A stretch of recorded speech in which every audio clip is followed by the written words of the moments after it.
Well, hello, my soul friends. I have to come on here and offer this, which I hope will be a supportive video for those of you, like many of us, who are grieving right now.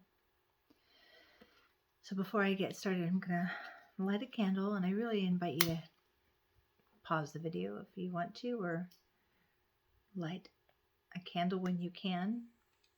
I light this candle for all of us, and I'm going to talk about the collective grief we are experiencing. And if this doesn't apply to you, then maybe this isn't the video for you. But someday it may be. Although it's going to be specific to this time period that we are experiencing right now.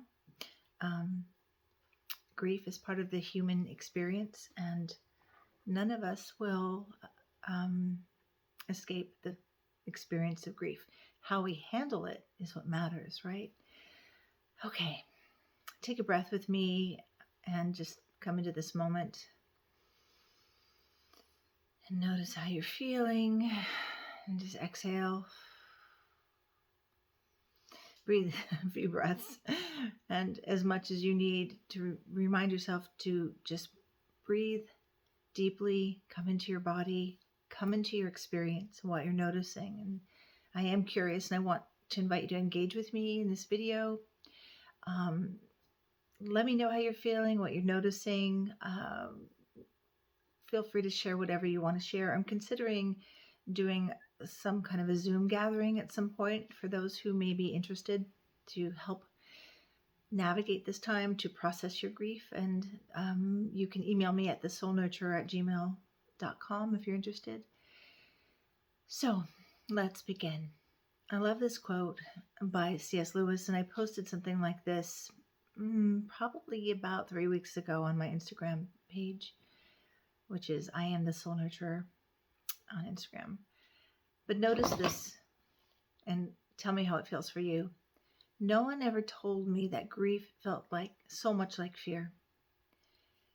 But truly, what I posted a little while ago was we may be feeling the reverse. That no one ever told me that fear felt so much like grief. So right now, yes, some of us are experiencing collective grief. I want to talk to those who are experiencing cumulative grief, which is they're also experiencing other losses. And what I say about grief is life no longer as we knew it. And I'm going to get into more about what that may look like and what cumulative grief may look like. But, I'm going to be honest. And, I do these videos in the hope that I'm reaching somebody out there that needs support. And sometimes I come on here just to process myself, to get myself upright again, to get centered, and to be able to take the next step.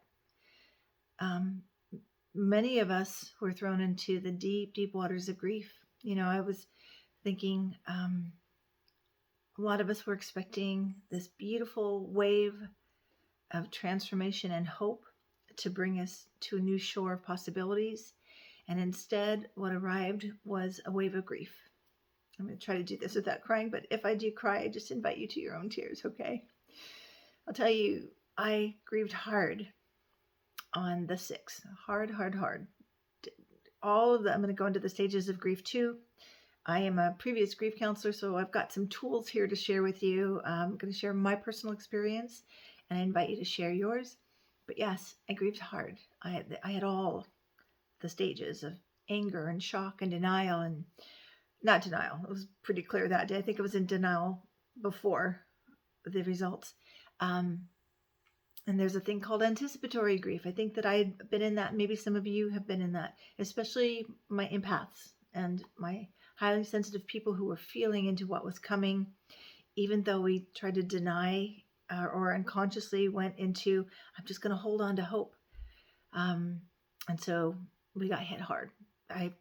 The words I felt, and tell me what you felt, were like gutted, disillusioned, so deeply heartbroken, just not just for myself, and you may be feeling a wave of anticipatory grief. For me, I felt into, oh my goodness, the harm and the pain that it's going to happen for so many that will be affected by this, by the results of this election.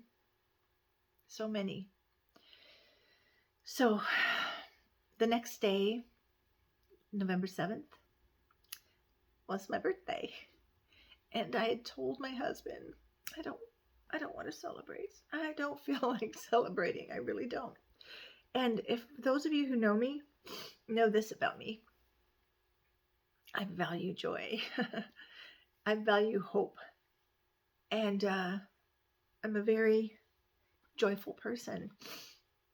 And so I woke up on Saturday with this message. I'll tell you, I was talking to God big time on the 6th. Big time. A lot of letting my anger come and really having lots of conversations. So on the 6th in the evening, I started getting these downloads all day long that was just like sweet guidance and reassurance, which reminded me that I and I believe we are deeply connected to something greater that does love us, even though we don't understand what's going on sometimes. We are living through transformational times, rebirthing times.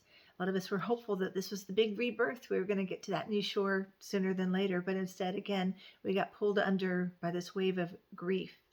And so I heard, I think it was yesterday. No, it was on the 6th. I heard, don't let anyone take your hope or your joy. Don't. And then I got all this kind of information about hope. I was like, I heard for me, and I wonder if anyone else feels this way, I needed to shift how I held hope or how I hold hope. That I was a magical hoper, magically thinking things are going to go the way that felt right for the greatest good of all, that felt like the most embracive for all of Americans. And that was magical hoping on my part. The rose-colored glasses were on, and I was maybe denying, so might have been in some grief, already kind of in denial that nothing can go wrong here. Denial. And I definitely was doing some bargaining. These are the stages. So the stages of grief are shock, denial, bargaining, anger, depression or sadness, and then acceptance. And in this case, I'm going to get to this a little bit later, but I'm going to swap out acceptance. I mean, yes, we accept in some ways. This is what is. Now, what can we do? But I'm going to suggest a different A word. No, it's not the A word you think. But you can say that word if you want. And definitely get in touch with your healthy anger. Anger is, and one of the messages I got is, let your anger be the fuel you need to ignite more hope and inspiration and direction for what's next. So the A word I'm suggesting is action.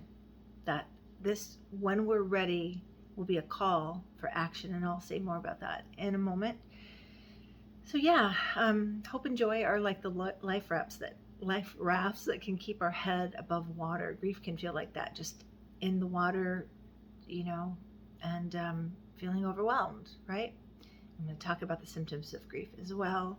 But I invite you, as I'm talking, to just notice what you've been feeling, what arrived for you in the wave of grief. Was it disappointment? Was it sadness? Was it anger? And it's like that old Rumi quote, whatever shows up, welcome it all. Maybe I'll read that poem. It's beautiful, but it's with grief, you must welcome everything.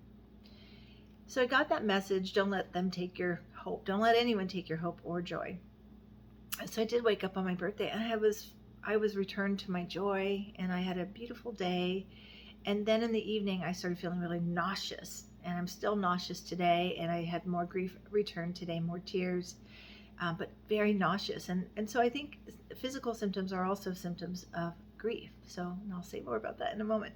But then I also got this message. And at first it didn't make sense, but then it made all the sense when I received it, which is hard times are growing times. Hard times are growing times. And yes, I know I almost dropped the F-bomb, and it's okay, I won't, but I have been a lot. Um, but hard times are growing times. We've had a lot of growth opportunities. I know you're tired. I know we're exhausted. We're so fed up. We're so wanting to be done. And that's why this is so hard. We thought we were going to, again, arrive to the new shore with new possibilities, with hope. And again, that magical hope for me was America was ready for that kind of hope in a woman of color to lead our country. I was in denial. I hoped with my rose-colored glasses that everybody felt that way. Even though I knew there were some that didn't, I was shocked by how many voted for somebody who I just don't understand. I don't understand. So there's that shock, right? So hard times are growing times, which means to me that, yeah, maybe we got another image that came to me was like when we put seeds in the soil, they're buried in the darkness, and we're kind of buried in our grief right now. But what we need to do is be planting seeds of possibilities, even though we may not want to. And before we even get there, we must tend and mend our hearts. Be with our grief, be with whatever we need. And like it's going to be grief for me, it's like it's waves, and it's like a roller coaster. Sometimes you're feeling a little bit better, sometimes you drop. Now, I want to talk about cumulative grief. In grief work, cumulative grief is also known as compounded grief, and it's typically an experience of grieving multiple losses that occur in a short period of time. So it's overwhelming, right? So I personally know people right now that, aside from the election, are grieving the death of a parent, a spouse. And so this cumulative grief can feel really intense. But I disagree with the definition, because I think cumulative grief can be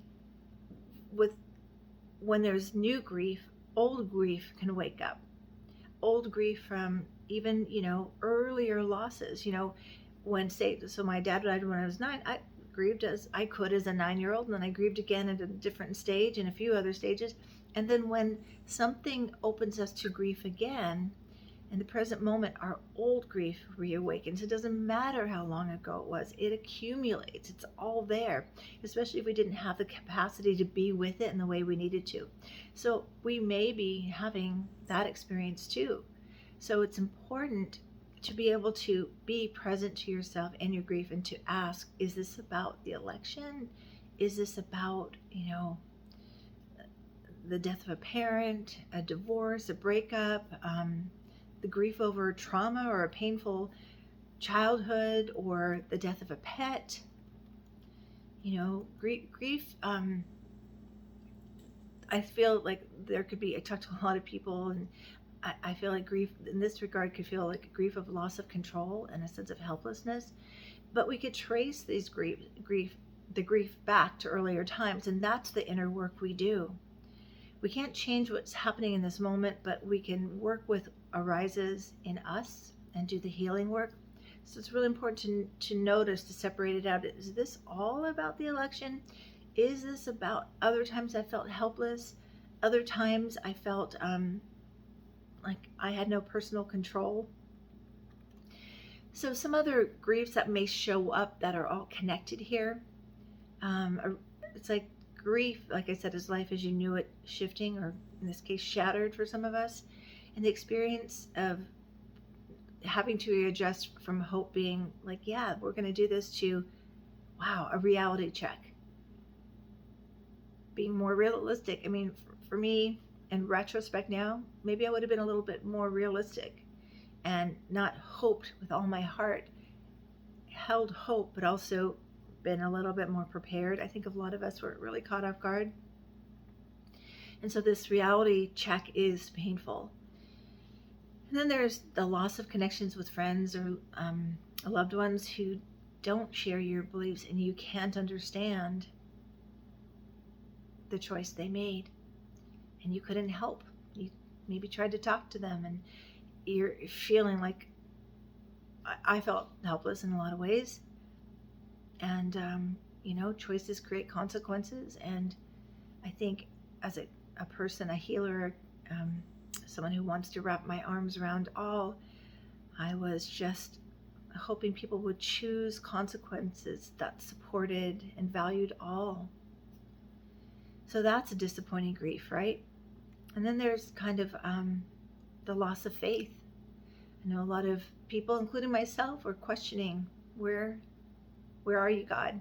How could you let this happen? And the most painful, and this came to me the night or the day in the morning. I didn't sleep the day of. I was up all night, and I'm sure some of you were. Let me know if you were. That is a symptom of grief, by the way, is disrupted sleep, sleeping too much or not enough. But this message dropped in my heart when I was like, what is this pain? It's so much. It's so overwhelming. And it is that the most painful grief is the death of hope. And I think that's, if I could put my finger on what I think we were experiencing collectively, it was the death of hope. But I'm suggesting we're going to let that type of hope die, and we're going to emerge a new hope that's more realistic, but still holds us, still expands and extends to those that we hope for, but not a hope that we go down with when things don't happen the way we hope. Does that make sense? I hope it does. I hope it does. So another thing, again, this kind of overwhelming cumulative grief can be unprocessed grief or old grief that, again, we denied or just didn't have the capacity to be with at the time. And the pressure of the current circumstances was the tipping point, or like the dam breaking open, right? Anyone relating to this? So I guess I just wanted to share this again to remind you you're not alone, and also to remind you that grief is helpful. It's an ally that shows up to help us navigate from where we were to where we're going. It's, and by the way, the stages of grief were developed by Elizabeth Kubler-Ross, and they were meant for the patient who was facing imminent death. But we've adapted them to navigate our grief. And, a lot of people say they don't apply to grief. I think they do. I think also you have to notice your own grief. We're all unique and different. So we're going to grieve uniquely and differently, right? So find your own terms. Connect with yourself. What is this? Name it. Feel it. Experience it. And then ask, now what do I need? And what can I do for my own healing? Okay?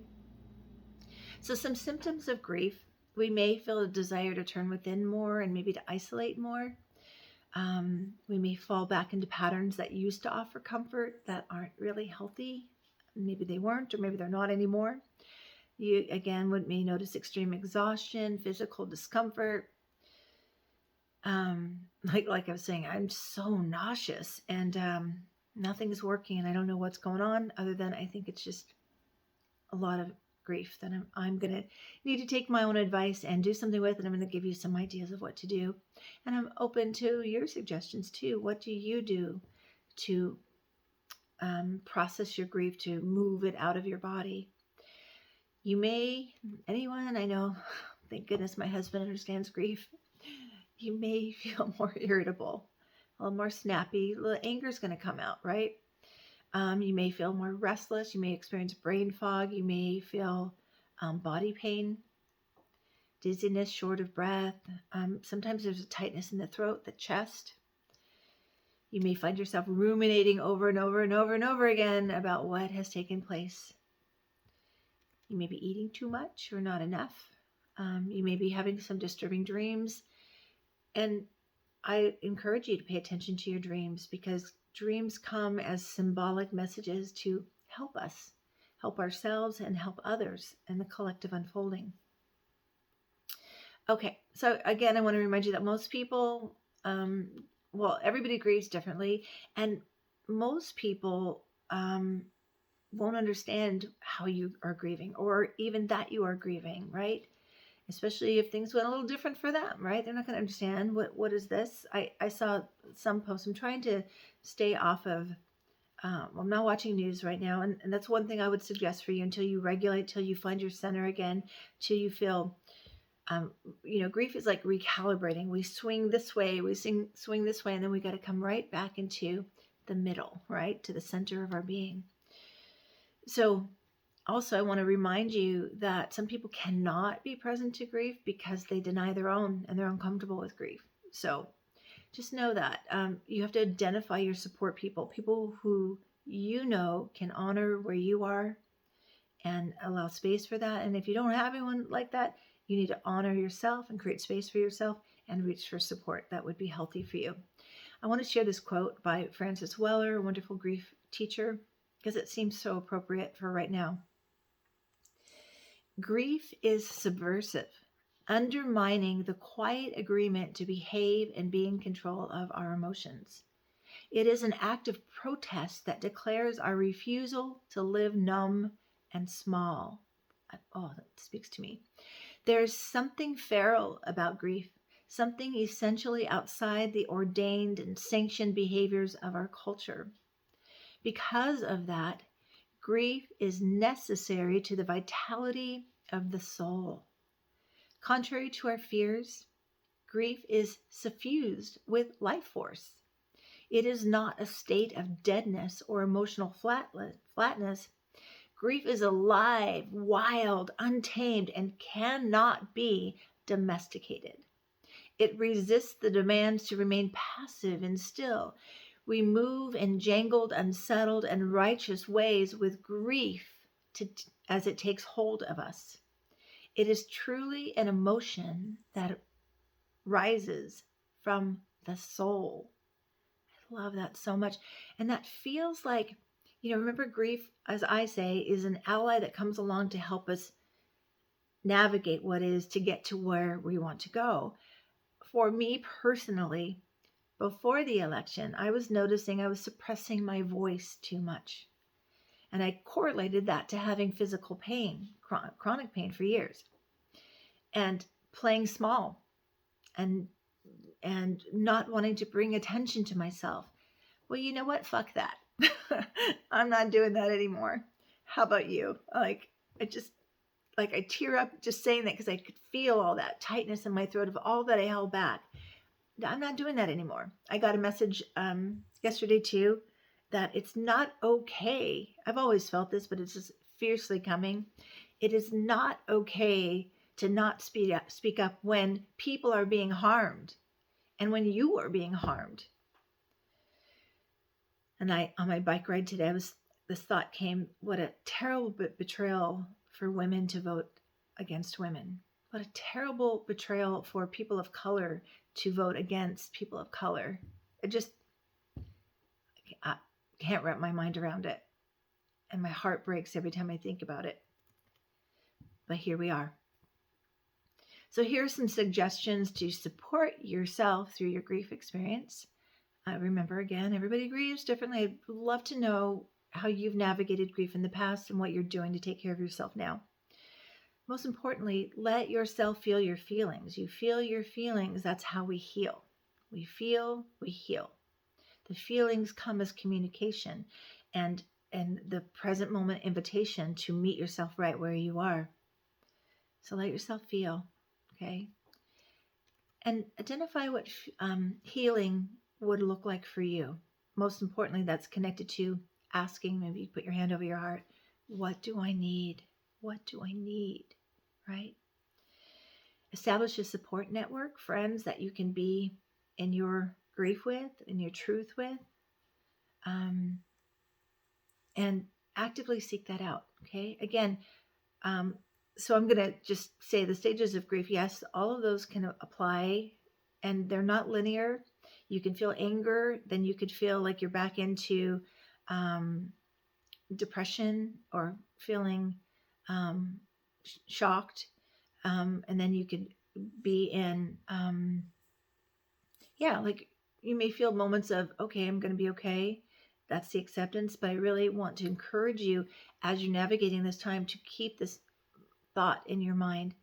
What action can I take to serve myself and others? What action can I take to speak up, to not suppress? What actions can I take to move this grief and in a healthy way? Okay? We have to find healthy ways, especially to move anger, right?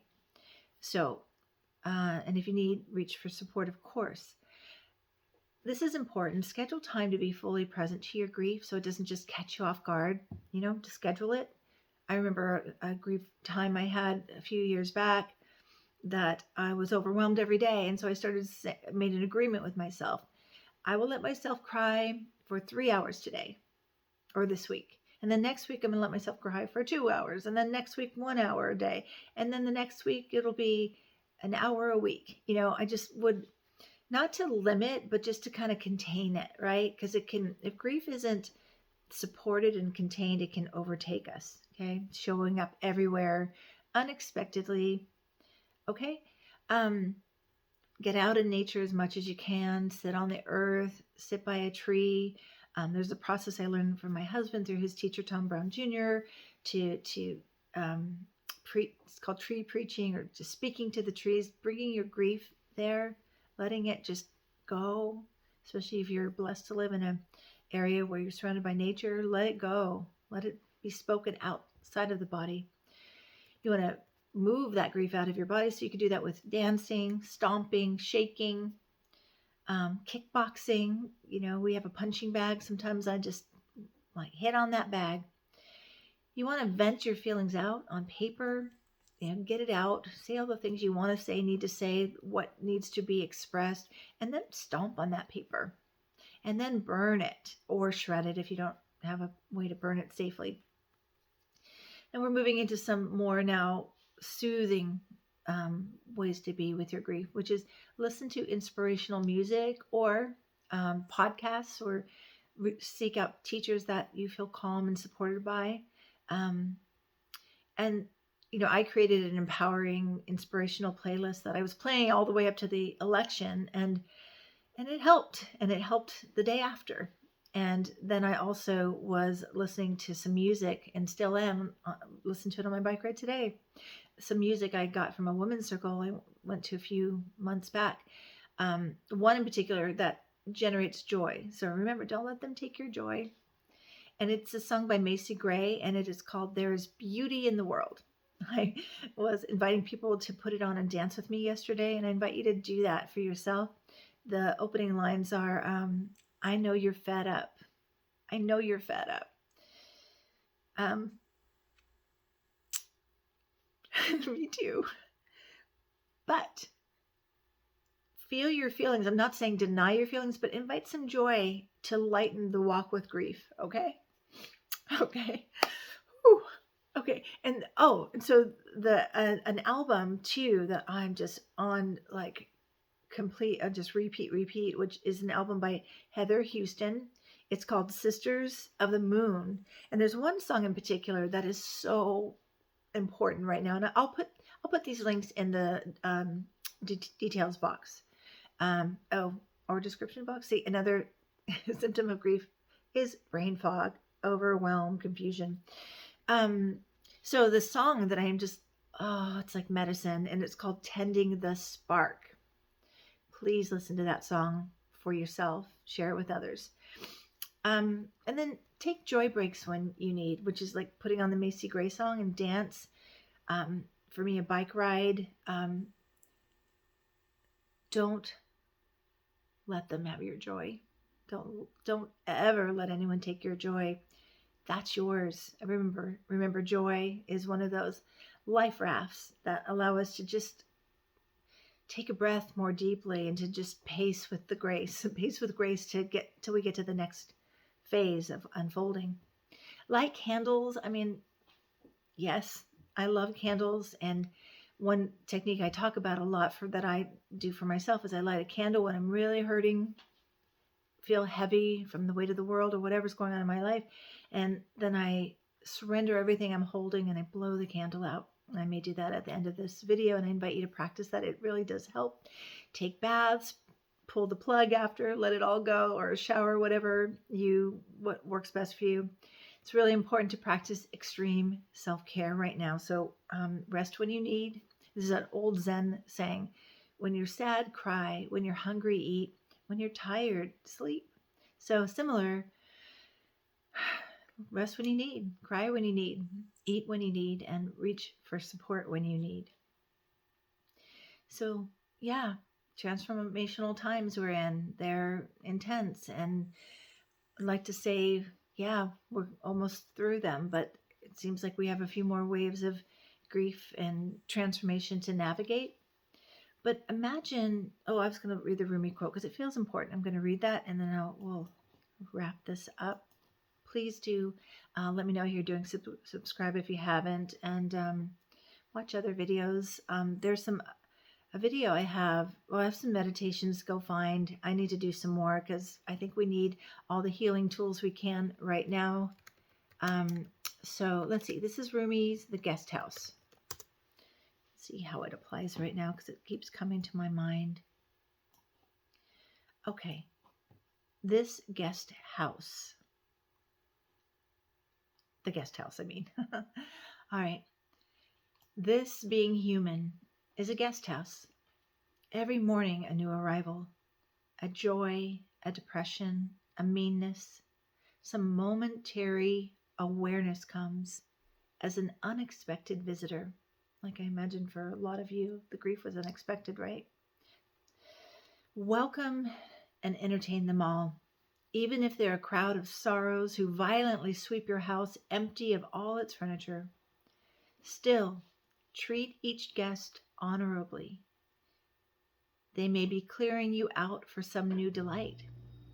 The dark thought, the shame, the malice, meet them all at the door laughing and invite them in. Be grateful for whoever comes because each has been sent as a guide from beyond. So let your grief be a guide. Let it clear what's in your experience that's preventing you from rising and moving forward, doing your inner work.